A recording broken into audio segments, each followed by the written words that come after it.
You are watching part 3 of a 5-part video series that deals with a paper entitled A Digital Humanities Database, a Tool for Accessible Democracy. My name is Lester Levitt. I am a PhD student in the School of Public Administration at Florida Atlantic University in Boca Raton, Florida. The paper, which this video is part of, deals with 5 topics.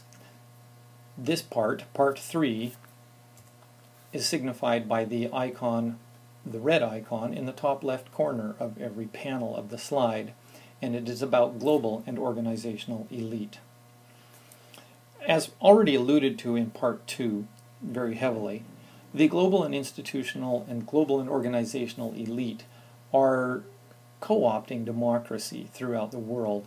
In the wake of the current austerity crisis in Europe, Dr. Osmond, one of my professors here at Florida Atlantic University, expresses his concern that the tight alliance between the superpowers of Germany, France, Britain, and the United States is creating the largest global empire that the world has seen since the fall of the Persian Empire 2,300 years ago.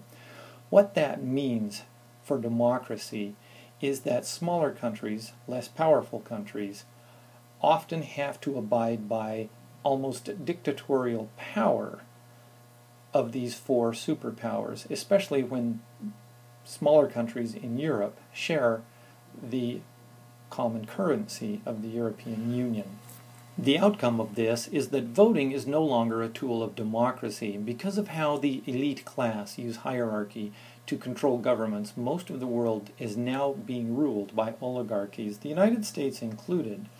The authors of many papers which are cited in this dissertation of mine have confirmed in various ways exactly this idea that democracy is completely and totally ineffective when a government listens primarily to elite individuals and the wealthy and the media organizations and the corporations that have enormous amounts of power that are controlled by these global elite groups. As talked about in part 2 of this series, hierarchical structures concentrate power in one single position, and this is the position of power where global elites put a puppet who will listen and abide by their wishes.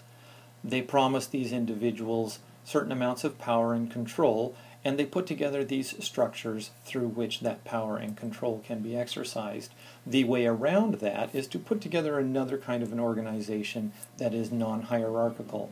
As you can see by the figure in front of you, the colorful image on the left has the same 18 individuals in its institutional design, but because of its structure, there are 4 different groups that have as their primary goal an idea of consensus building instead of a dictatorial top-down structure where one person gets to have the final say about what is put into place as far as policy goes.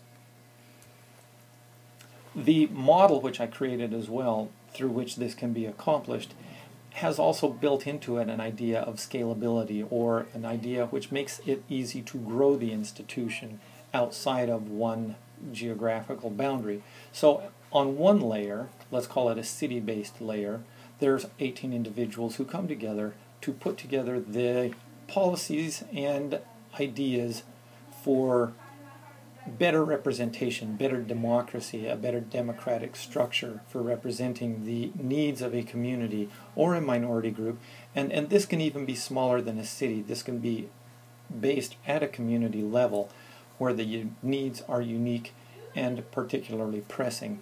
And so by stacking these 18 individuals in layers, one upon another, you end up with this scalability.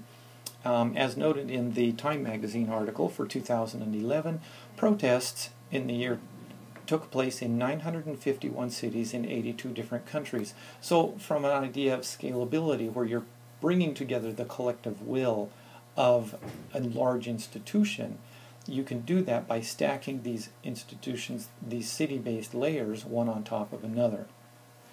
What makes these stacks work is another technology system known as virtual reality. These individuals would meet in the metaverse using a virtual reality platform, something like Open Simulator.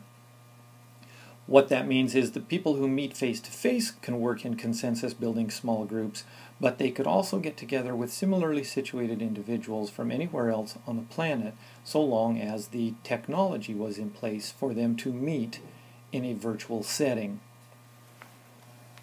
Thinking in very specific terms of the central figure, represented in this diagram by the black balls, those individuals would be able to find out what is happening in each one of their locations and bring that together as central spokespeople for the entire institution, which could theoretically contain up to 17,000 individuals if all 951 cities from the 2011 protests were counted as part and participants of a global institution. It is also worth noting that the size of these groups, with 5 and 6 individuals in each unit, was no accident. Frederick Thayer, in his research, found, quoting him, "While common sense would seem to dictate that there can be no magic number, 5 appears so often in so many environmental situations to carry persuasion with it."